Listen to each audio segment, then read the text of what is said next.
Saya dari kelas 2 MPI A1. Untuk memenuhi tugas mata kuliah filsafat umum, saya akan menjelaskan materi tentang sejarah filsafat Islam, Al-Kindi, Al-Farabi, Ibnu Sina, Ibnu Rushd, serta pemikirannya. Sejarah filsafat Islam dan pemikirannya. Yang pertama, Al-Kindi. Al-Kindi berasal dari suku Qais di Kindah atau Yaman. Lahirlah Abu Yusuf Ya'qub bin Ishaq As-Sabah bin Imran bin Ismail bin Ash'ad bin Qais Al-Kindi. Ia lahir di Kufah tahun 185 Hijriah atau 801 Masehi. Ayahnya Ishaq As-Sabah, seorang gubernur Kufah pada masa pemerintahan Al-Mahdi dan Harun al-Rasyid.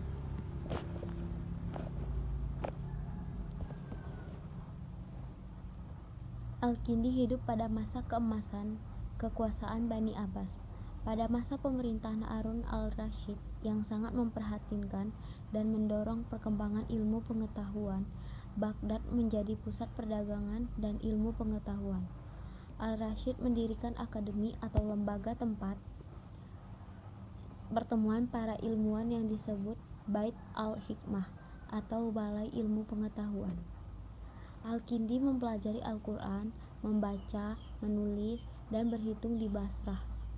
Kemudian ia melanjutkan ke Baghdad. Ia mahir sekali dalam berbagai macam cabang ilmu yang ada pada waktu itu, seperti ilmu kedokteran, ilmu filsafat, ilmu berhitung, ilmu logika, geometri, maupun astronomi. Disinilah Al-Kindi lebih luas mengenal ilmu pengetahuan, kesusastraan, dan kebudayaan Yunani, Syria kuno. Ia juga menguasai bahasa Yunani. Kemudian menerjemahkan buku-buku ke dalam bahasa Arab. Adapun karya-karya Al-Kindi ialah karya ilmiah Al-Kindi kebanyakan berupa makalah, tetapi jumlahnya amat banyak. Dalam bidang filsafat, karangan Al-Kindi diterbitkan oleh Profesor Abu Ridah pada tahun 1950 dengan judul Rasail Al-Kindi Al-Falasifah berisi 29 makalah, dan oleh Profesor Ahmad Fuad Al-Ahwani dengan judul Fi Al-Kitab Al-Kindi ila Mustahim Bilal Falsafah Wal-Ula.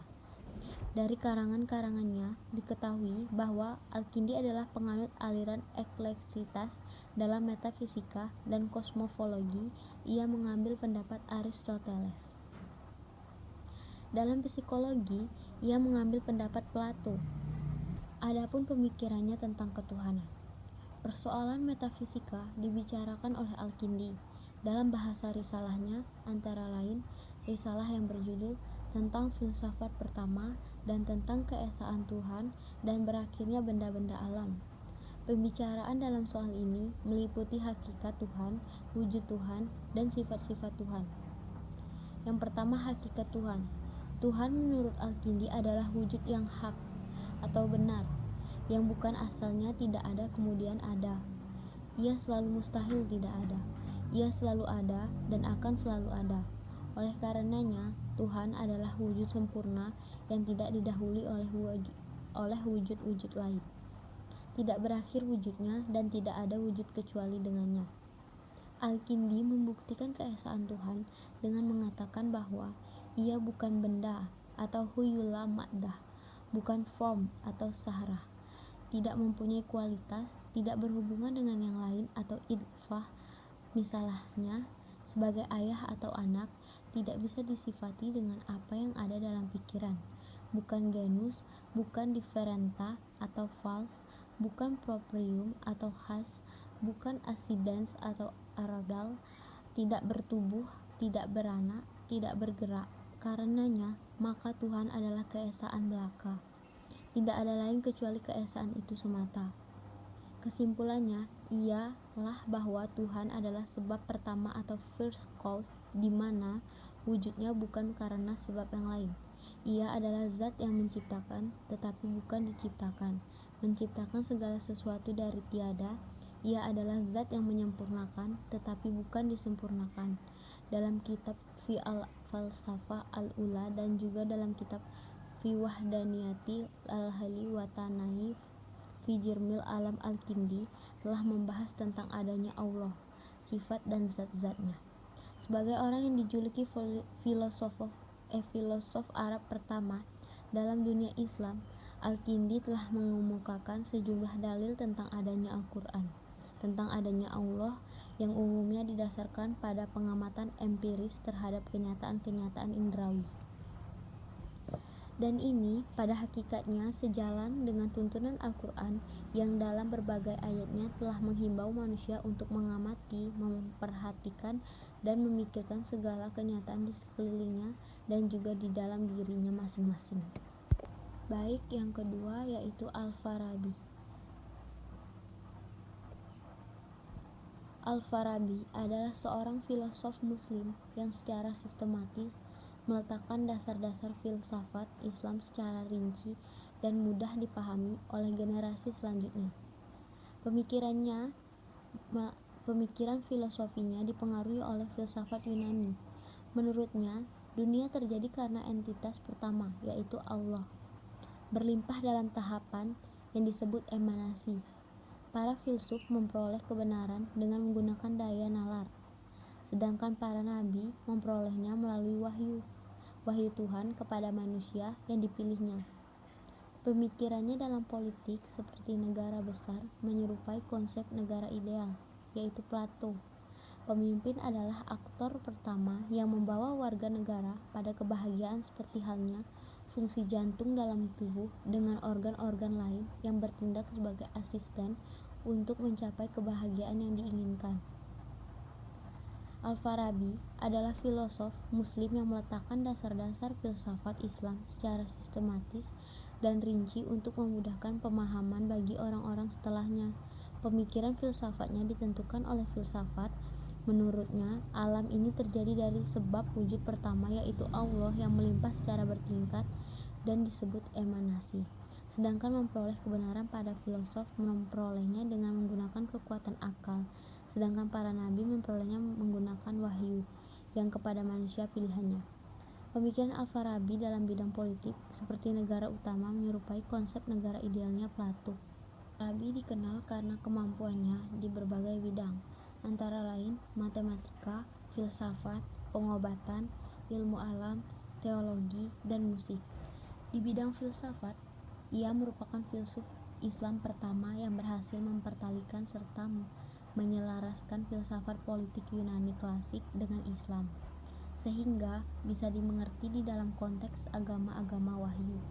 Filsafat Al-Farabi merupakan campuran antara filsafat Aristoteles dan Neoplatonisme. Ia dikenal dengan sebutan guru kedua setelah Aristoteles, karena kemampuannya dalam memahami Aristoteles yang dikenal sebagai guru pertama dalam ilmu filsafat. Di bidang musik, ia penemu not musik. Temuan ini ia tulis dalam kitab Al-Musik Al-Kabir atau buku besar tentang musik. Menurutnya, musik dapat menciptakan perasaan tenang dan nyaman. Musik juga mampu mempengaruhi moral, mengendalikan emosi, mengembangkan spiritualitas, dan menyembuhkan penyakit seperti gangguan psikosomatik. Karena itu, musik bisa menjadi alat terapi. Pemikirannya, Al-Farabi memiliki sejumlah pemikiran di berbagai bidang, antara lain tentang asal-usul negara dan warga negara. Menurutnya, manusia merupakan warga negara yang merupakan salah satu syarat terbentuknya negara. Oleh karena itu, manusia tidak dapat hidup sendiri dan selalu membutuhkan bantuan orang lain, karena manusia termasuk dengan makhluk sosial. Manusia juga menjalin hubungan-hubungan tentang leadership atau kepemimpinan. Al-Farabi berpendapat, pemimpin adalah seseorang yang disebut sebagai filsuf yang berkarakter nabi, yaitu orang yang mempunyai kemampuan fisik dan jiwa atau rasionalitas dan spiritualitas. Nama lengkapnya yaitu Abu Nasir Muhammad bin Al-Farabi. Ia lahir pada tahun 870, lalu ia meninggal pada tahun 950.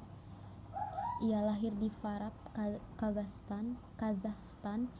Ia juga dikenal dengan nama lain Abu Nasir Al-Farabi. Dalam beberapa sumber dikenal sebagai Abu Nasr Muhammad ibnu Tarkan ibnu Uzalah Al-Farabi. di dunia barat dikenal sebagai Al-Faharibus atau Al-Farabi, Farabi, dan Abu Nasir.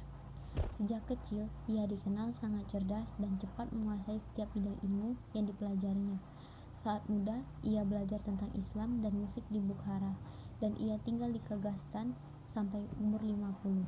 Ia pergi ke Baghdad untuk menuntut ilmu di sana selama 20 tahun. Baik, tokoh yang ketiga yaitu Ibnu Sina. Nama lengkapnya adalah Abu Ali Al-Husain bin Abdullah bin Sina. Ia lahir di Afshana dekat kawasan Bukhara pada tahun 370 Hijriah atau tahun 980 Masehi. Ia dibesarkan di Bukhara pada umur 10 tahun. Ibnu Sina telah mempelajari ilmu-ilmu agama, kesusastraan, serta telah hafal Al-Quran. Ibnu Sina wafat dalam usia 50 tahun pada tahun 1037 Masehi dan dikebumikan atau dimakamkan di Hamazan. Di barat, ia lebih populer dengan nama sebutan Avicenna. Akibat dari terjadinya metamorfose Yahudi Spanyol Latin dengan lidah Spanyol, kata Ibnu diucapkan Aben atau Aven. Terjadi perubahan ini berawal dari usaha menerjemahkan naskah-naskah Arab ke dalam bahasa Latin pada pertengahan abad ke-12 di Spanyol. Ayahnya bernama Abdullah, adalah seorang Ismailiyah. Lewat usaha ayahnya, Ibnu Sina tertarik untuk mempelajari ilmu filsafat dengan menekuni alam pikiran Yunani, Islam, dan berbagai perangkat materi filsafat lainnya. Selain itu, ia juga mempelajari ilmu logika, geometri, astronomi, dan lain-lain. Dari Ibnu Abdullah secara otodidak, ia belajar ilmu kedokteran, fisika, dan metafisika, serta memperoleh pengetahuan secara mendalam dari jenis ilmu yang disebut terakhir ini. Di dalam usia 16 tahun, ia telah dikenal sebagai seorang dokter yang ahli dalam berbagai penyakit. Dan dalam usia 18 tahun, ia telah menguasai berbagai macam ilmu pengetahuan, seperti filsafat, matematika, logika, astronomi, musik, mistik, bahasa, dan ilmu hukum Islam.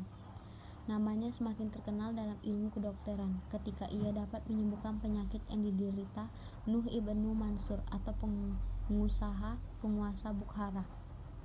Meskipun sibuk dengan urusan politik dan negara, semasa hidupnya, Ibnu Sina termasuk seorang filosof muslim yang sangat produktif, dengan menulis lebih dari 100 buah buku.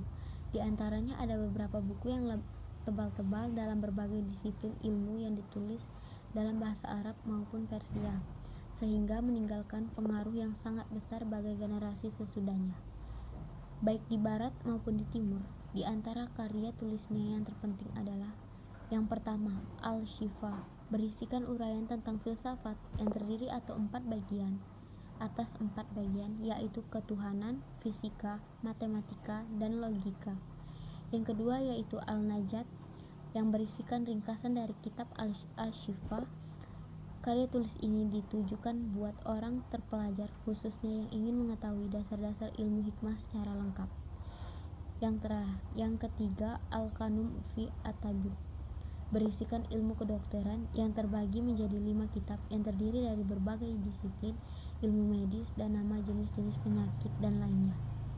Yang keempat, Al-Insyirat wal At-Tanibat, kitab yang mengandung uraian tentang ilmu logika dan hikmah.